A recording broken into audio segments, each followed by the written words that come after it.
ఇక్కడ తినే తిండిలో వేసే అడుగులో పోరాట పటిమ ఉన్నది.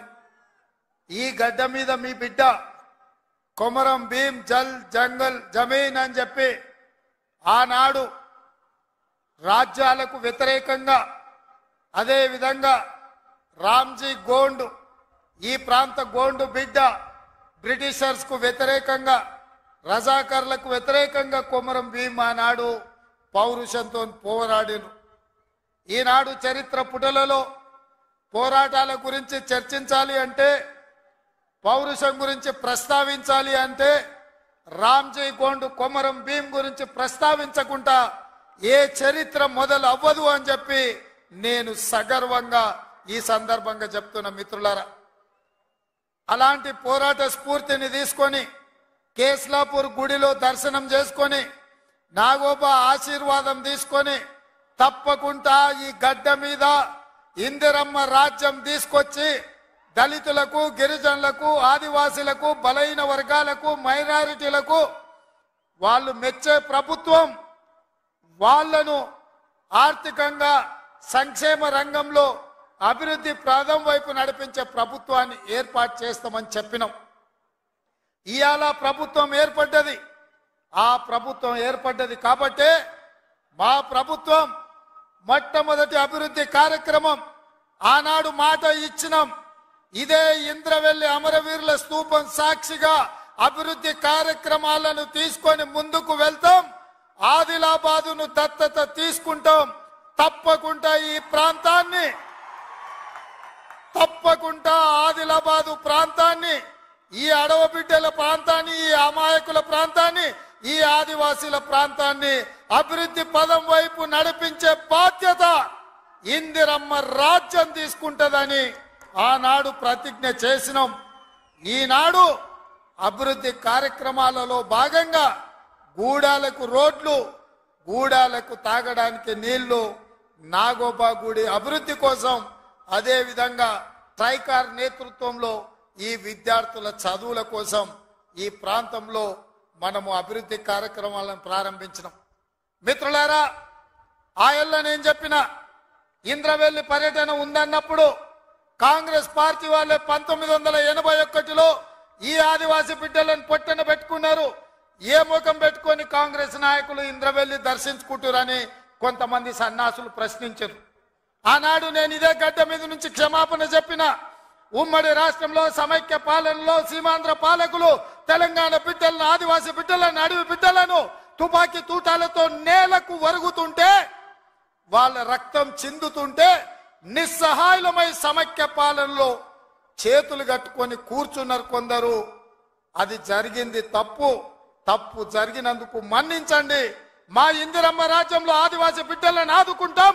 తప్పకుండా కుటుంబాలను హక్కున చేర్చుకుంటాం, గుండెల్లో పెట్టి చూసుకుంటామని ఆ ఎల్ల మాటిచ్చినాం. ఇవాళ ఆనాడు అమరులైన కుటుంబాలకు ఇందిరమ్మ ఇండ్ల పట్టాలే కాదు, ఇండ్లు కట్టుకోవడానికి 5 లక్షల రూపాయల కుటుంబాలకు ఇచ్చి ఇవాళ నాడు అమరులైన కుటుంబాలను ఇవాళ ఆదుకునే కార్యక్రమం చేపట్టిన మిత్రులారా. చరిత్రలో జరిగిన తప్పిదాలను, సమైక్య రాష్ట్రంలో ఉమ్మడి పాలనలో జరిగిన దుష్టాంతాలను సరిదిద్దడానికే శ్రీమతి సోనియా గాంధీ గారు తెలంగాణ రాష్ట్రం ఇచ్చిండ్రు. ఆ ఇచ్చిన తెలంగాణ రాష్ట్రంలో ఈనాడు ఇందిరమ్మ ప్రభుత్వాన్ని మీరు తెచ్చుకున్నారు. నేను అడుగుతున్నా ఈరోజు ఈ వేదిక మీద నుంచి కల్వకుంట్ల చంద్రశేఖరరావును సూటిగా, 10 సంవత్సరాలు తెలంగాణ రాష్ట్రంలో నీ ప్రభుత్వం ఉన్నది కదా, ఏనాడైనా ఈ ఆదిలాబాద్ గురించి, అడవి బిడ్డల గురించి, ఈ ఆదివాసీల గురించి, ఆనాడు ఇంద్రవల్లిలో నేల కొరిగిన ఈ అడవి బిడ్డల గురించి ఒక్కరోజైనా ఆలోచన చేసినవా? ఈ కుటుంబాలను ఆదుకోవాలి, ఈ కుటుంబాల ఆత్మ గౌరవం నిలబెట్టాలి అని ఏ రోజైనా నీ మంత్రివర్గంలో చర్చించడమా అని నేను అడుగుతున్నా. ఇవాళ నువ్వు, నీ కుటుంబము, నీ కొడుకు, నీ బిడ్డ, నీ అల్లుడు, నీ సుట్టపల్ల కోసమే తెలంగాణ రాష్ట్రం వచ్చిందా? లేకపోతే ఈ ఆదివాసి బిడ్డల కోసం, ఈ బలహీన వర్గాల కోసం తెలంగాణ రాష్ట్రం సోనియమ్మ ఇచ్చిందా అని చెప్పి నేను సూటిగా ప్రశ్నిస్తున్నా. ఇవాళ ఈ వేదిక మీద నుంచి సూటిగా టిఆర్ఎస్ నాయకులకు నేను చెప్పదలుచుకున్న తెలంగాణ ప్రజలు 10 సంవత్సరాల మీ దుర్గమార్గమైన పాలనను, ఈ తెలంగాణ రాష్ట్రాన్ని చెరుకు తోటల్లో అడవి పందులు ఏ విధంగా అయితే విధ్వంసం చేస్తాయో ఈ తెలంగాణ రాష్ట్రం మీద మీరు మీ కుటుంబ సభ్యులు మీ పార్టీలు పడి దోసుక తిని కొల్లగొట్టి విధ్వంసం చేసి ఈ తెలంగాణ రాష్ట్రాన్ని విధ్వంస రాష్ట్రంగా మాకు అప్పజెప్పినారు. 7 లక్షల కోట్ల రూపాయల అప్పులు తెచ్చిండ్రు. మరి 7 లక్షల కోట్ల రూపాయల అప్పులు తెచ్చిన మీరు ఆనాడు మేము కట్టిన కడెం ప్రాజెక్టు కూలిపోతుంటే మరమ్మతులు చేసిండ్రా? ఈ ప్రాంతంలో సదర్మాటు ప్రాజెక్టు కట్టాలి అని అంటే సదర్మాటుకి ఏమన్నా నిధులు ఇచ్చిండ్రా? ఈ ప్రాంతంలో అడవి బిడ్డలుండే గూడాలకు రోడ్లైనా వేసిండ్రా? ఈ అడవి బిడ్డలకు మిషన్ భగీరథ పేరు మీద 40,000 కోట్ల రూపాయలు దోసుక తిన్నారు.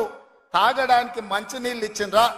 ఒకవేళ మీరు ఈ గూడాలకు మంచినీళ్ళు ఇచ్చుంటే ఇవాళ మా మిత్రుడు బట్టి విక్రమార్క గారు 60 కోట్ల రూపాయలతోని మళ్ళీ గూడాలకు తాగడానికి నీళ్లకు నిధులు ఇవ్వాల్సిన పరిస్థితి ఎందుకు వచ్చింది అని చెప్పి నేను ఆ సన్నాసిని నేను అడుగుతున్నా.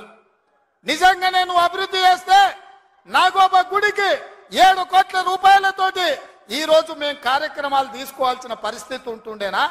ఇవాళ గూడాలకు రోడ్లు లేని ప్రాంతాలకు 27-28 కోట్ల రూపాయలతోటి ఇవాళ రోడ్లు వేసే అవకాశం మాకు వస్తుండేనా? ఇవాళ ట్రైకార్ ద్వారా చదువుకునే పిల్లలకు తరగతి గదులు లేకపోతే 10 కోట్ల రూపాయలతోటి ఇవాళ తరగతి గదులు ఆదివాసి బిడ్డలు చదువుకోవాలి, ఐఏఎస్లు ఐపీఎస్లు కావాలి, ఈ రాష్ట్రాన్ని దేశాన్ని ఏలాలి అని చెప్పి ఇవాళ 10 కోట్ల రూపాయలతోటి తరగతి గదులు మేము నిర్మించినాం తప్ప నిర్మించడానికి నిధులు ఇచ్చినాం. ఒక్క రోజైనా ఈ బిడ్డల కోసం నువ్వు సమీక్ష చేసినావా అని నేను అడుగుతున్నా. ఎంతసేపు నీ బిడ్డలు, ఎంతసేపు నీ దోపిడి, ఎంతసేపు నీ ఫామ్ హౌజులు కట్టుకోవాలన్న ఆలోచన తప్ప నీ కొడుకుకో బిడ్డకో ఉద్యోగాలు ఇవ్వాలి, పదవులు ఇవ్వాలి, ప్రజలు బండకేసి కొడితే మళ్ళీ శాసన మండలి సభ్యత్వం నీ బిడ్డకు కవితకి ఇచ్చినవు తప్ప తెలంగాణ ఆడబిడ్డలకు చదువుకున్న పిల్లలకు ఉద్యోగాలు ఇచ్చినవా అని నేను అడుగుతున్నా. నువ్వు ఉద్యోగాలు ఇవ్వక 10 సంవత్సరాలు స్టాఫ్ నర్సులు నియమించక నువ్వు నిర్లక్ష్యం చేసిన కాబట్టే మొన్న మా దామోదర్ రాజ నరసింహ గారు వైద్య ఆరోగ్య శాఖ ద్వారా ఎల్బీ స్టేడియంలో 7,000 మంది ఆడబిడ్డలకు స్టాఫ్ నర్సు ఉద్యోగాలు మేమొచ్చి ఉద్యోగాలు ఇచ్చినాం. నీ బిడ్డను నిజామాబాద్ ఎంపీల బండకేసి కొడితే తండ్రిగా నీకు దుఃఖం పొంగుకొచ్చింది. నీ బిడ్డకెంబడే శాసన మండలిలో మళ్ళీ పదవి ఇచ్చినవు గాని గా ఆడబిడ్డలకు స్టాఫ్ నర్సు ఉద్యోగాలు ఇచ్చినవా? గది నీ నీతి, నీ జాతి. మరి మేము 7,000 ఉద్యోగాలు స్టాఫ్ నర్సులు ఇచ్చినాం. ఇవాళ నీ అల్లుని నీ కొడుకుని మంత్రిని చేసుకున్నాం. కానిస్టేబుల్ ఉద్యోగాలు 15,000 ఉద్యోగాలు భర్తీ చేయక ఆకాశంలో వేలాడుతున్నట్టు త్రిశంకు స్వర్గంలో నిరుద్యోగ యువకులు ఉంటే కోర్టులో కేసు ఉంటే నువ్వేమైనా పరిష్కరించినావా అని నేను అడుగుతున్నా. అందుకే మేము వచ్చిన ఎంబడే హోంశాఖ నా దగ్గరనే ఉంది. డీజీపీని ఇతర అధికారులను పిలిచి సమీక్షించి వేలాది మంది నిరుద్యోగ యువకులు ఈ రోజు నిరుద్యోగులుగా అమీర్పేటలోనో లేకపోతే అశోక్ నగర్ చౌరస్తాల్లో, దిల్సు నగర్ చౌరస్తాల్లో ఇంటికెళ్ళి తల్లిదండ్రులకు మొహం చూయించుకోలేక నిస్సారంగా జీవితం గడుపుతున్నారు. వాళ్లకు ఉద్యోగాలు ఇవ్వాలని కోర్టుల్లో ఉన్న కేసులను ఇవాళ త్వరితగతిన పరిష్కరించాలని ప్రయత్నం చేసినాం. నువ్వు ఎంత అడ్డం పడ్డా, నువ్వు ఎంత గగ్గోలు పెట్టినా, బిల్లా రంగాలు మమ్మల్ని ఎన్ని శాపనార్థాలు పెట్టినా 15 రోజుల్లో 15,000 కానిస్టేబుల్ పోస్టులు భర్తీ చేసే బాధ్యత, 15 రోజుల్లో 15,000 కానిస్టేబుల్ పోస్టులు భర్తీ చేసే బాధ్యత మా మంత్రివర్గం తీసుకుంటుంది. మాది బాధ్యత అని చెప్పి నేను ఈ వేదిక మీద నుంచి మాట ఇస్తున్న మిత్రులారా, ఈరోజు తెలంగాణ సమాజం ఆలోచన చెయ్యండి. ఈ తెలంగాణ రాష్ట్రం ఎవరి చేతిలో భద్రంగా ఉంటుంది? ఈ తెలంగాణ రాష్ట్రం త్యాగాల పునాదుల మీద ఏర్పడ్డ ఈ రాష్ట్రం ఎవరు భద్రంగా కాపలా కాస్తారు? ఎవరు భద్రంగా ఈ రాష్ట్రాన్ని అభివృద్ధి పదం వైపు నడిపిస్తారో మీరు ఆలోచన చేయండి.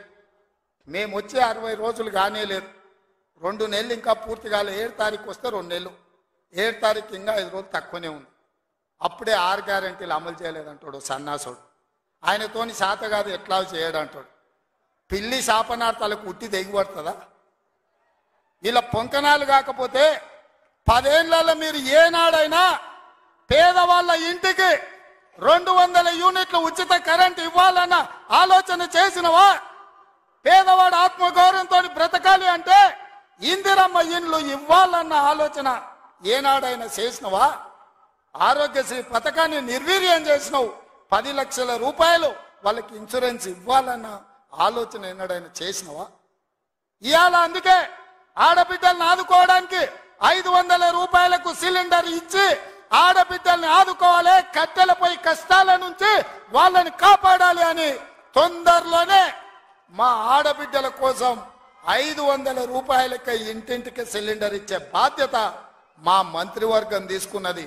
1,00,000 మంది ఆడబిడ్డలతోని ప్రియాంక గాంధీ గారిని రప్పించి 1,00,000 మంది ఆడబిడ్డల సమక్షంలో సిలిండర్ 500 రూపాయల కార్యక్రమాన్ని తొందరలోనే మీ ప్రభుత్వం మన ప్రభుత్వం తీసుకోబోతుంది అని చెప్పి మా మిత్రులందరికీ నేను చెప్పదలుచుకున్నా. అదేవిధంగా మిత్రులారా, ఇంటికి ఉచిత కరెంటు 200 యూనిట్ల వరకు ఇస్తామని ఆనాడు చెప్పినాం. పోయిన సంవత్సరం ఎవరెవరు ఎంతెంత వాళ్ళ ఇంటికి కరెంటు వాడినరో ఆ లెక్కలు కట్టి ప్రతి ఇంటికి తెల్ల రేషన్ కార్డు ఉన్న వాళ్లకు 200 యూనిట్ల వరకు తొందరలోనే ఉచిత కరెంటు మీ ఇంటికి ఇచ్చే బాధ్యత, మీ కుటుంబాలను ఆదుకునే బాధ్యత మన ప్రభుత్వం తీసుకుంటుంది, పేదల ప్రభుత్వం తీసుకుంటుంది.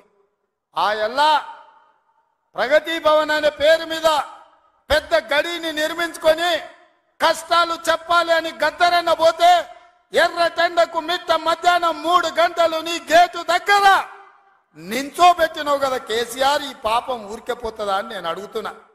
అందుకే కదా పార్టీని మొన్న జరిగిన ఎన్నికలలో బొక్కలు ఇరగొట్టి బోర్ల బొక్కలేసి గుణపాఠం చెప్పిండ్రు. గద్దరన్న ఉసురు తలిగింది కాబట్టి మీ బొక్కలు ఇరిగిన బిడ్డ, అది గుర్తుపెట్టుకోండి అని నేను చెప్పదలుచుకున్నా. అందుకే మిత్రులారా, ఇవాళ ఈ ప్రభుత్వం మీది మనది, ఈ ప్రభుత్వం పేదోళ్ళది. ఈ పేదోళ్ళ ప్రభుత్వంలో ఆదిలాబాదును దత్తత తీసుకుంటాం. తప్పకుండా తుమ్మిడిఎట్టి దగ్గర ఉత్తమ్ కుమార్ రెడ్డి గారి అనుమతితోని సాగునీటి ప్రాజెక్టును కడతాం, కుప్టి ప్రాజెక్టును కడతాం, సబర్మతి ప్రాజెక్టును కడతాం, కడెం ప్రాజెక్టును రిపేర్ చేస్తాం. ఈ ప్రాంతాన్ని సాగునీటి రంగంలో పైనుంచి వస్తుంటే మా కొండ సురేఖక్క చూపిస్తుంది, కింద క్రేన్ పెట్టి బాయి తవ్వుకుంటారు నీళ్ల కోసం, సాగు నీటి కోసం. మరి ఆ సన్నాసోడు 1 కోటి ఎకరాలకు నీళ్ళు ఇచ్చిన అన్నాడు. ఏడిచ్చిండా? వచ్చినా ఇవాళ హెలికాప్టర్ల పైనుంచి వస్తే ఎడారిని చూసినట్టుంది, ఎండిపోయిన పొలాలు కనిపిస్తున్నాయి. నీళ్ల కోసం బావులు తవ్వుకుంటారు. ఇవాళ బావి తవ్వే క్రేను అది చూపించి సురేఖక్క అన్న ఇంకా బాయిల వ్యవసాయమే ఉంది, ఇక్కడ నీళ్లు రాలేదని. ఇవాళ వస్తావా కేసీఆర్? నీకు మళ్ళోసారి చూపిస్తా ఈ ప్రాంతాన్ని. ఏనాడా నువ్వు వచ్చినవో రాలేదో నాకు తెలియదు, ఎన్నికలప్పుడు ఓట్లాడుకోనికి వచ్చుంటావు, కానీ ఈ ప్రాంతాన్ని చూడడానికి ఎప్పుడన్నా వచ్చినవా? రా, ప్రభుత్వం హెలికాప్టర్ పెడుతుంది, మేము వస్తాం, నీకు చూపిస్తాం. 1 కోటి ఎకరాలకు నీళ్లు ఇస్తా అనే పేరు మీద లక్షల కోట్ల రూపాయల దోపిడీకి పాల్పడ్డావు తప్ప ఈ ఆదిలాబాద్కు నీళ్లు ఇవ్వలేదు. అందుకే ఈ ప్రాంతాన్ని సస్యశ్యామలం చేయడానికి సాగునీటి ప్రాజెక్టులను కట్టే బాధ్యత మా పార్టీ తీసుకుంటుంది, మా ప్రభుత్వం తీసుకుంటుంది. నిన్న మొన్న మాట్లాడుతున్నారు వాళ్ళు 3 నెలల 6 నెలల కేసీఆర్ మళ్ళీ ముఖ్యమంత్రి అవుతాడు, ఈ ప్రభుత్వాన్ని పడగొడతామని. నీ అయ్యా ఎవడ్రా పడగొట్టేటోడు? పడగొడతారా? ఎవడు కొట్టేది? నేను అడుగుతున్నా, వేలాది మంది మా యువకులు ఇక్కడ ఉన్నారు, మీరందరు చూసుకుంటే ఊరుకుంటారా? పడగొడితే ఊర్లకి రానిస్తారా? ఊర్లలో ఎవడన్నా ఈ ప్రభుత్వాన్ని పడగొట్టాలన్న ఆలోచన చేస్తే మీ ఊర్లో యాప చెట్టుకు కోదండం వేసి కొట్టండి, లాగుల తొండలు ఇడవండి.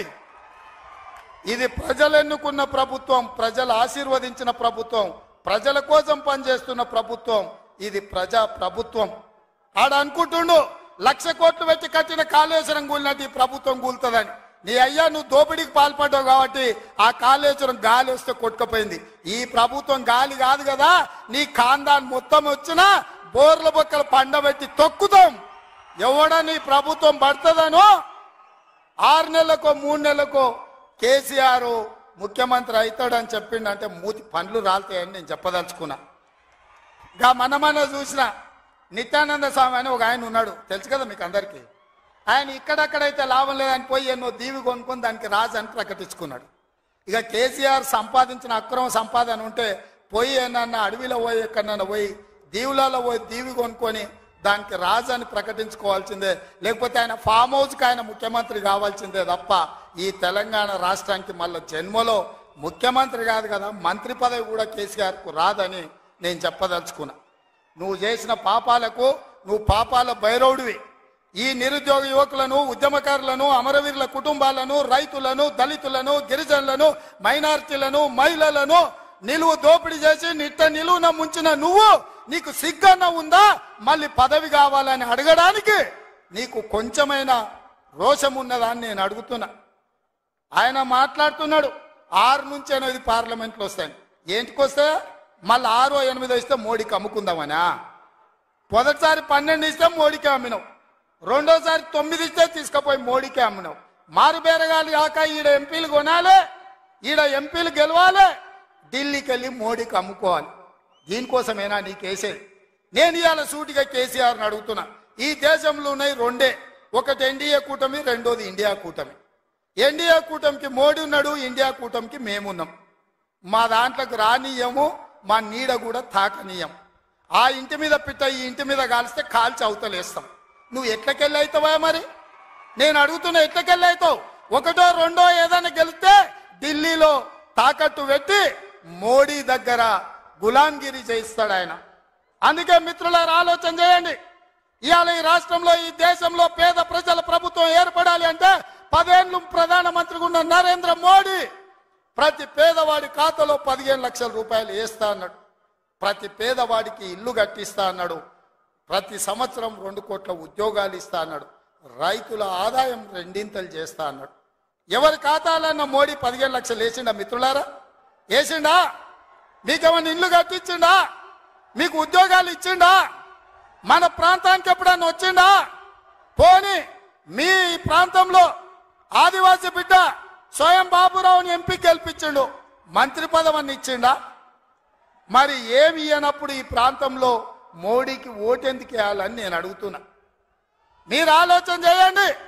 ఇవాళ మతం పేరు మీద ఒకడు, మద్యం పేరు మీద ఇంకొకడు రేపు ఎన్నికల్లో ఓట్లు అడగడానికి వస్తారు.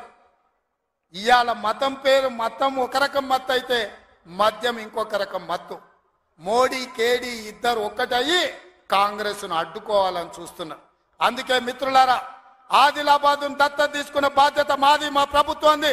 మీకు యూనివర్సిటీ ఇచ్చే బాధ్యత మాది, మా ప్రభుత్వంది. మీకు తప్పకుండా తుమ్మిడేట్టు ప్రాజెక్టును కట్టే బాధ్యత మాది, మా ప్రభుత్వంది. తప్పకుండా సదర్మాట్ పూర్తి చేసే బాధ్యత మాది, మా ప్రభుత్వంది. కుప్తి ప్రాజెక్టును పూర్తి చేసే బాధ్యత మాది, మా ప్రభుత్వంది. కడెం ప్రాజెక్టును మరమ్మతులు చేసే బాధ్యత మాది, మా ప్రభుత్వంది. తండాలలో, గూడాలలో, మారుమూల పల్లెల్లో ప్రతి తండాకు గూడానికి రోడ్లు వేసే బాధ్యత మాది. తాగునీళ్ళు ఇచ్చే బాధ్యత మాది. పేదోళ్ళ పిల్లలకు చదువుకోవడానికి పాఠశాలలు ఏర్పాటు చేసే బాధ్యత మాది. ఈ రాష్ట్రంలో 2 లక్షల ఉద్యోగాలు నింపే బాధ్యత మాది. 2,07,000 నింపినాం. ఇంకా 1,93,000 ఉద్యోగాలల్లా 15 రోజుల్లో 15,000 కానిస్టేబుల్ ఉద్యోగాలు నింపుతాం. ఇవన్నీ చేసే బాధ్యత మాది. అందుకే మిత్రులారా, ఏ ఆదిలాబాద్, ఏ ఇంద్రవెల్లి సాక్షిగా ఆగస్టు 9, 2021 నాడు దళిత గిరిజన దండోర పేరు మీద ఎన్నికల సమర శంఖాన్ని పూరించినమో, మీ ఆశీర్వాదం తీసుకొని గుండెల నిండా మీరు ఇచ్చిన ధైర్యాన్ని నింపుకొని తెలంగాణ మూలల నేను మా మిత్రులందరూ కలిసి సమన్వయం చేసుకొని ఇవాళ ఇందిరమ్మ రాజ్యం తెచ్చినాం. అదే విధంగా ఇవాళ మళ్ళీ రాబోయే లోక్సభ ఎన్నికల్లో ఈ దేశానికి రాహుల్ గాంధీ గారు ప్రధానమంత్రిగా చెయ్యాలి అంటే కన్యాకుమారి నుంచి కశ్మీర్ వరకు 150 రోజులు 4,000 కిలోమీటర్లు మండు టెండల్లో మంచు కొండల్లో నిర్విరామంగా పాదయాత్ర చేసిండు. ఇవాళ మణిపూర్ నుంచి మహారాష్ట్ర వరకు యాత్ర చేస్తున్నాడు.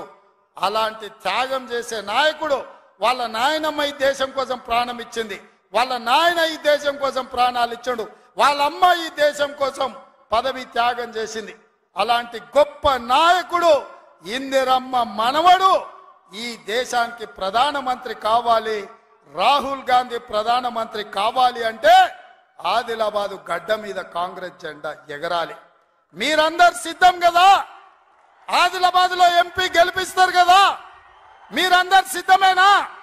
మీరందరు సిద్ధమేనా? మీరందరు సిద్ధమేనా? మీరందరు సిద్ధమేనా?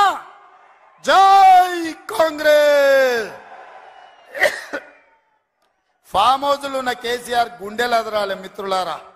జై కాంగ్రెస్, జై జై కాంగ్రెస్, జై సోనియమ్మ, జై జై సోనియమ్మ.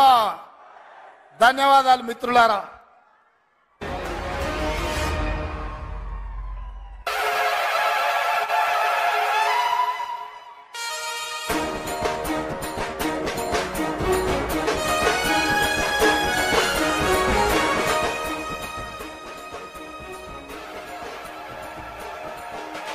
ఇంద్రవెల్లి కొండల్లో దండు పుట్టిందో వస్తవా తమ్ముడా, దళిత గిరిజన గన్నల దండోరా బ్రోగే వస్తవా సెల్లడా, కాంగ్రెస్ సైనికుల శంఖమూగినారు రో, తెలంగాణ పిల్ల జల్ల పిడికిలెత్తినారు రో, నల్లగొండ నడుంబెట్ట కరీంనగర్ కథం దొక్కి దళిత గిరిజన గన్నల దండు గదిలే హన్న వెంట చాలు. ఓహో ఇంద్రవెల్లి కొండల్లో దండు పుట్టిందో వస్తవా తమ్ముడా, దళిత గిరిజన గన్నల దండోరా బ్రోగే వస్తవా సెల్లడా.